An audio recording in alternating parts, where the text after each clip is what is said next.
Antibiotic resistant gene होते हैं। कौन कौन से होते हैं ये एक्चुअल में, जैसे आप लोग यहाँ पे देख सकते हो, एम्पिसिलिन है, टेट्रासाइक्लिन है, कैनामाइसिन है, क्लोराम्फेनिकॉल है।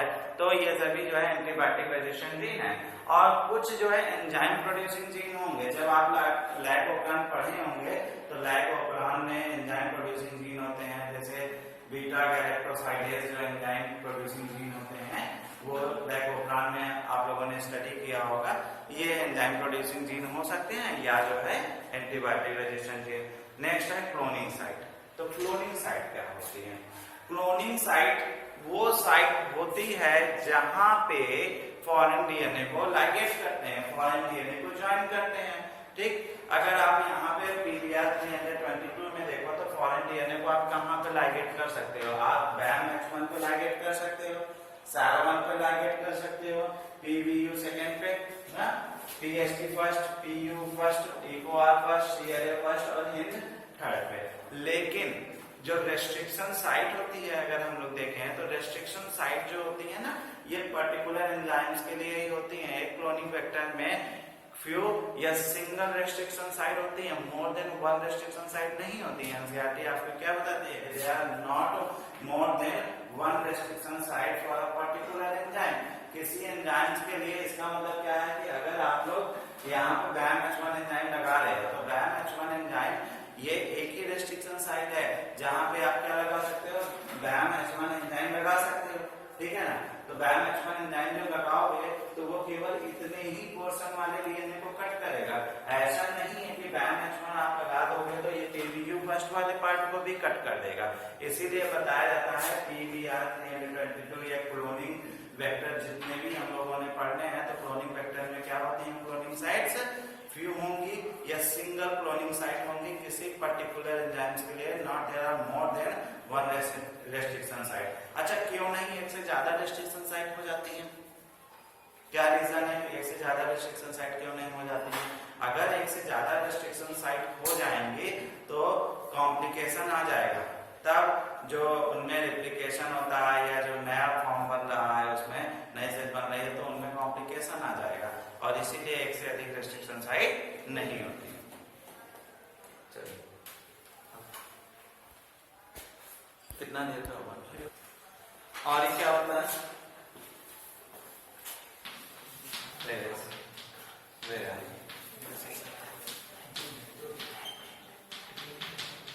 replication starts when any piece of DNA ligate to the plasmid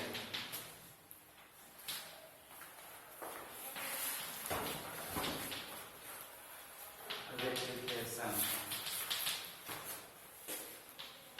begins at origin. Clear है origin? Next है selectable marker. Selectable marker help in identifying transformant and non-transformants. Help in identifying transformants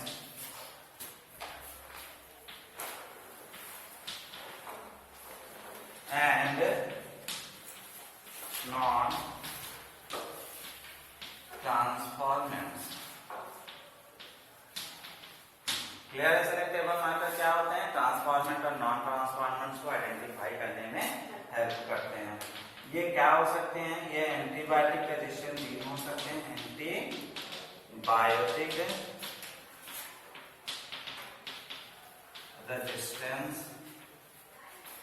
gene होंगे। ये कौन कौन से antibiotic resistant gene होंगे?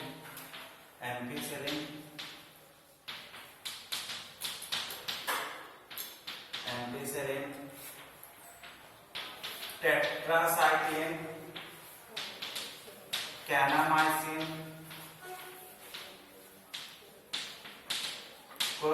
Chloramphenicol, chloramphenicol,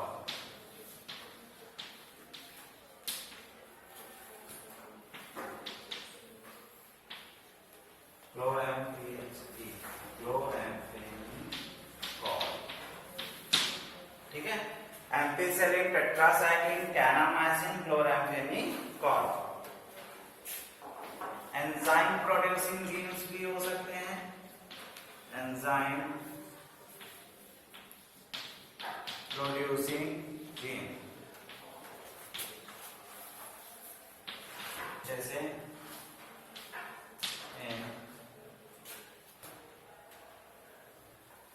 इसका example देख लो, लैक्जेट, ठीक है ना। ये लैक्जेट क्या करता है, बीटा गैलेक्टोसाइडेज एंजाइम प्रोड्यूस करता है। जब आप लोग लैक ऑपरान स्टडी करोगे तो वहां पे ये चीजें बीटा गैलेक्टोसाइडेज एंजाइम प्रोड्यूस करता है। Cloning site, it is the site from where the foreign DNA are inserted। तो ऐसे साइट जहां पे फॉरेन डीएनए को लाइगेट करते हैं। साइट, साइट का मतलब प्लेस होगा at which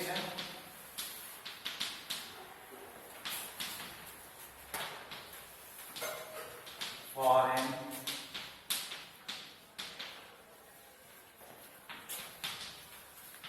DNA are ligate are called cloning site।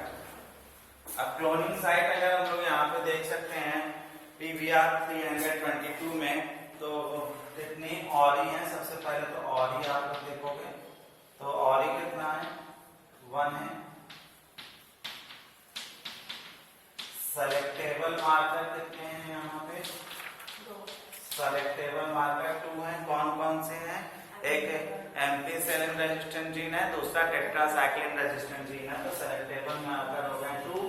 Next है cloning site, cloning site, cloning site कितना देख रहे हो आप लोग, 1 2 3 4 5 6 7 1 8।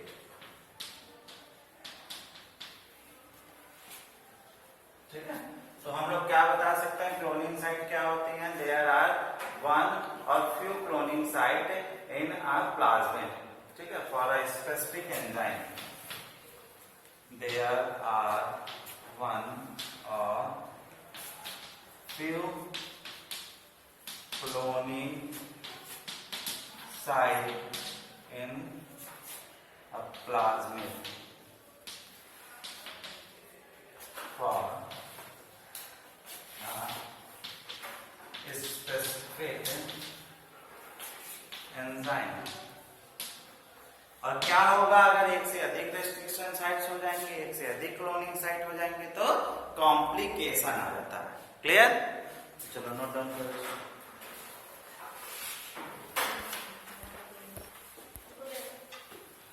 नेक्स्ट टॉपिक हम लोग क्या पढ़ते हैं, inactivation of marker gene.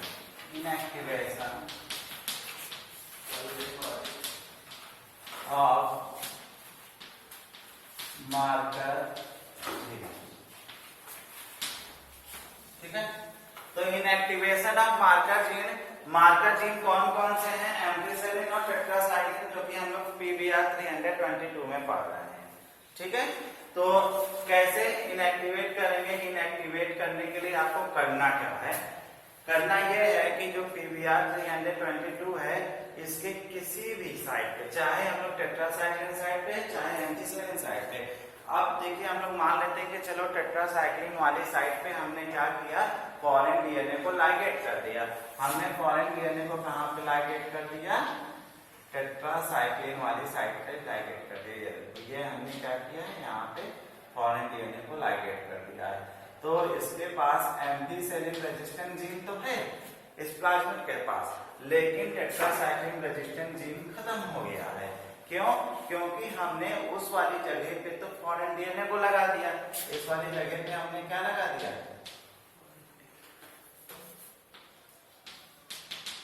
Foreign DNA को लगा दिया। अब कैसे हम लोग पता करेंगे कि हमने जो फॉरेन डीएनए लगाया है और लगाने के बाद होस्ट में इंसर्ट किया है तो कौन से होस्ट ट्रांसफॉर्मेंट्स हैं, कौन से होस्ट नॉन ट्रांसफॉर्मेंट्स हैं। तो आप लोग इसके लिए करते हैं कि आप इसको बैक्टीरिया के अंदर या होस्ट सेल के अंदर डाल देते हो, जहां पे ये क्या करेगा? मल्टीप्लाई करेगा, ठीक है ना। अब इसने मल्टीप्लाई करना शुरू किया और ये बताओ रिप्लिकेशन कहाँ से स्टार्ट होगा? ऑरी से स्टार्ट होगा। रिप्लिकेशन कहाँ से बिगिन होगा? ऑरी से बिगिन होगा। और रॉक क्या होती है? रॉक प्रोटीन होती है जो कि रिप्लिकेशन में हेल्प करती है। रिप्लिकेशन प्रोटीन होती है। क्लियर है आपको इतना? ठीक। अब क्या होता है कि रिप्लिकेशन बिगिन होगा और इस तरीके से हमने क्या कहा कि यहाँ पे 2 बैक्टीरिया प्रोड्यूस हो गए। कितने बैक्टीरिया प्रोड्यूस हो गए? 2 बैक्टीरिया यहाँ पे प्रोड्यूस हो गए। ठीक है, समझ में आ रहा है? ये देखो 2 बैक्टीरिया यहाँ पे प्रोड्यूस हो गए और ये 2 बैक्टीरिया से प्रोड्यूस हो गए। और इन दोनों बैक्टीरिया में चलो हमने क्या किया कि एक बैक्टीरिया के पास हमने फॉरेन डीएनए को दिखला दिया, जो हमने जोड़ा था वो प्लाज्मिड है। एक बैक्टीरिया के पास नहीं है प्लाज्मिड, ठीक है। अब क्या होता है? फिर इससे भी 2 बैक्टीरिया बनेंगे, ठीक है। इससे भी 2 बैक्टीरिया बनेंगे। तो ये बैक्टीरिया के पास भी एक के पास प्लाज्मिड हमने दिखलाया, एक के पास प्लाज्मिड नहीं दिखलाया। इसी तरीके से यहाँ पे भी अब यहाँ हम लोग मान लेते हैं कि चलो ठीक है, दोनों के पास प्लाज्मिड है, दोनों के पास क्या है? प्लाज्मिड प्रेजेंट है। अब आप कैसे मालूम करोगे कौन से ट्रांसफॉर्मेंट्स है, कौन से ट्रांसफॉर्मेंट नहीं है? इसको आइडेंटिफाई करने के लिए आप लोग इसको पूरे को बैक्टीरिया को, पूरे कल्चर को आप लोग पहले किस में डालोगे? एम्फीसेलिन वाले मीडियम पे डालोगे। किस में डालोगे? एम्फीसेलिन वाले मीडियम पे डालोगे, ठीक है। जब एम्फीसेलिन वाले मीडियम पे डालोगे तो बैक्टीरिया क्या होंगे? सारे बैक्टीरिया ग्रो कर जाएंगे, चाहे ट्रांसफॉर्मेंट हो चाहे नॉन ट्रांसफॉर्मेंट हो। लेकिन अब आप देखिए एम्फीसेलिन वाले को तो सारे ग्रो करेंगे, तो फिर कैसे मालूम चलेगा कि हमारा ट्रांसफॉर्म हुआ है कि नहीं हुआ है? तो फिर इसको टेट्रासाइक्लिन वाले मीडियम पे ग्रो करोगे। जब टेट्रासाइक्लिन वाले मीडियम पे ग्रो करोगे तो जो बैक्टीरिया मॉडिफाई है, जो बैक्टीरिया ट्रांसफॉर्मेंट्स हैं, वो टेट्रासाइक्लिन वाले मीडियम पे ग्रो नहीं कर पाएंगे, ठीक है ना। वो टेट्रासाइक्लिन वाले मीडियम पे ग्रो नहीं कर पाएंगे, जबकि जो ट्रांसफॉर्मेंट्स नहीं है, ठीक है, वो दोनों मीडियम पे ग्रो कर देंगे। एम्फीसेलिन वाले मीडियम पे भी ग्रो कर देंगे और टेट्रासाइक्लिन। समझ में आया इतना? तो इसको हम लोग क्या बोलेंगे? Inactivation of master gene. Next है इंसर्शनल इनएक्टिवेशन, हम लोग स्टडी करेंगे। इंसर्शनल इनएक्टिवेशन को हम लोग ब्लू व्हाइट टेस्ट के नाम से भी जानते हैं।